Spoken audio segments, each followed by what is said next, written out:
ایک ریاست کے بادشاہ نے یہ اعلان کروا دیا کہ کل صبح جب میرے محل کا مرکزی دروازہ کھولا جائے گا تب جس شخص نے بھی محل میں جس چیز کو ہاتھ لگا دیا وہ چیز اس کی ہو جائے گی۔ اس اعلان کو سن کر سب لوگ آپس میں بات چیت کرنے لگے کہ میں تو سب قیمتی چیز کو ہاتھ لگاؤں گا۔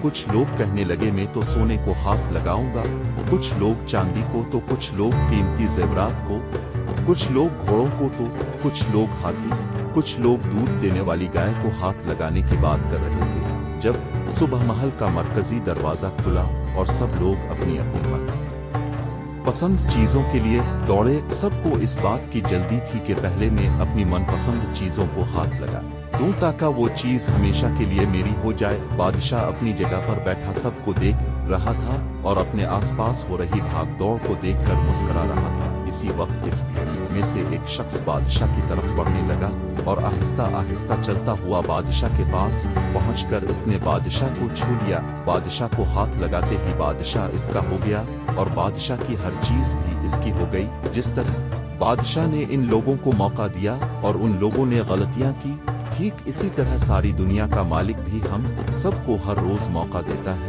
لیکن افسوس ہم عقل کے اندھے لوگ بھی ہر روز غلطیاں کرتے ہیں۔ ہم اللہ کو حاصل کرنے کی بجائے اللہ کی بنائی ہوئی دنیا کی چیزوں کی آرزو کرتے ہیں، لیکن کبھی بھی ہم لوگ اس بات پر غور نہیں کرتے کہ کیوں نہ دنیا کے بنانے والے مالک کو پا لیا جائے۔ اگر مالک ہمارا ہو گیا تو اس کی بنائی ہوئی ہر چیز بھی ہماری ہو۔ اگر آپ کو ہماری ویڈیو پسند آئی ہے تو MZ TV کو سبسکرائب کر دے۔ شکریہ، اللہ حافظ۔